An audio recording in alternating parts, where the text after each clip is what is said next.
Assalamualaikum warahmatullahi wabarakatuh. Perkenalkan, saya Cindy Marsha Putri dengan NIM 22129254. Di sini saya akan menjelaskan kalimat aktif dan kalimat pasif dalam dua bahasa, yaitu bahasa Inggris dan bahasa Minang. Yang pertama yaitu active voice. Active voice is a sentence in which the subject performs the action of the verb. Yaitu subjek melakukan sebuah aksi, bukan menerima aksi. Nah, sedangkan dalam bahasa Minang, active voice atau kalimat aktif adalah kalimat nan menunjukkan bahwasanya subjek itu melakukan suatu karajo.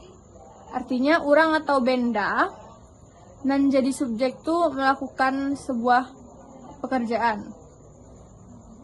Nah, ciri-ciri active voice. Nah,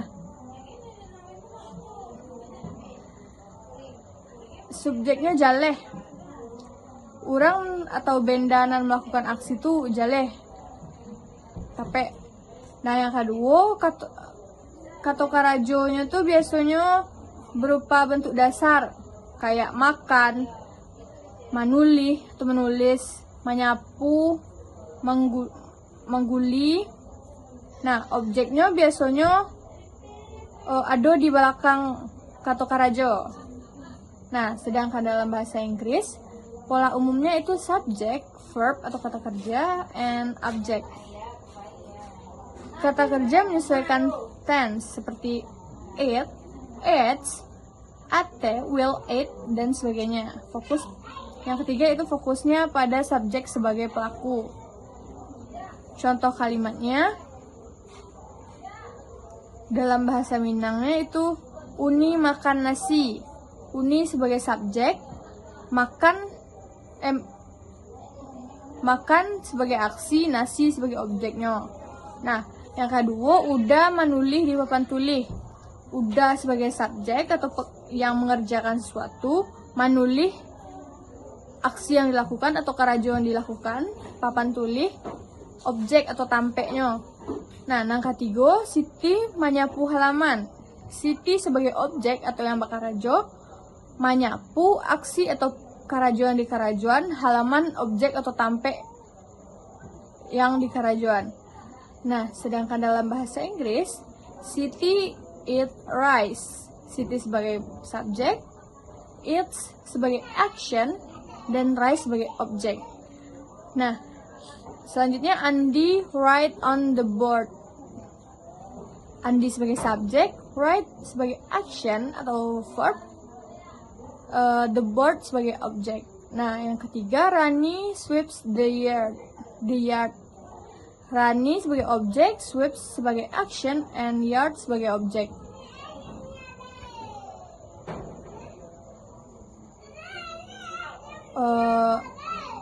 Selanjutnya yaitu passive voice. Passive voice is sentence in which the subject receives the action of the verb.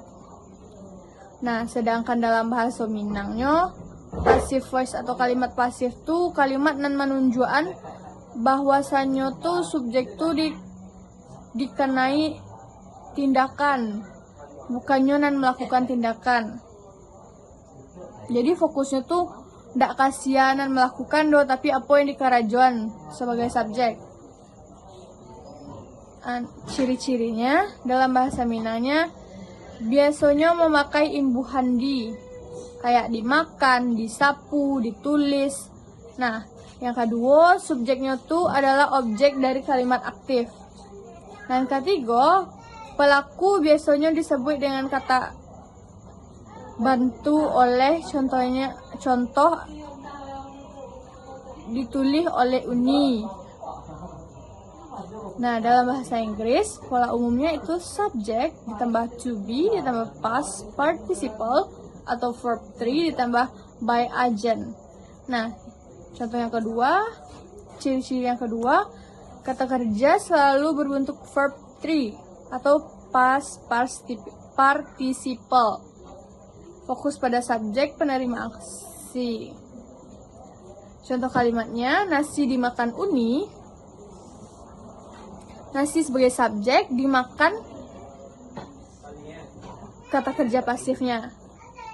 Nah, halaman dispositi, halaman sebagai subjek yang dikenai tindakan.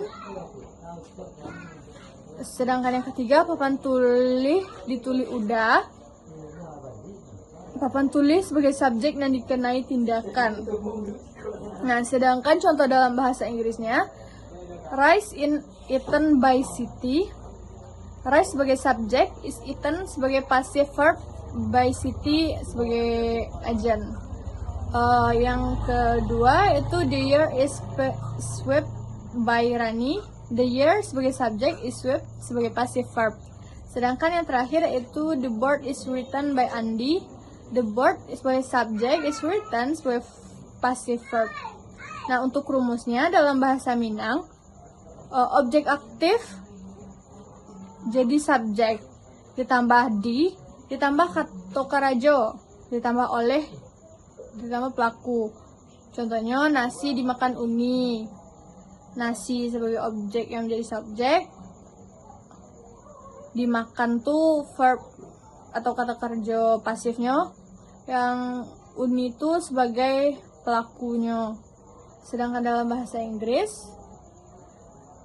subjek ditambah to be, ditambah verb 3, ditambah by agent. Contohnya saja rice in eaten by Siti. Mungkin sekian yang bisa saya sampaikan. Assalamualaikum warahmatullahi wabarakatuh.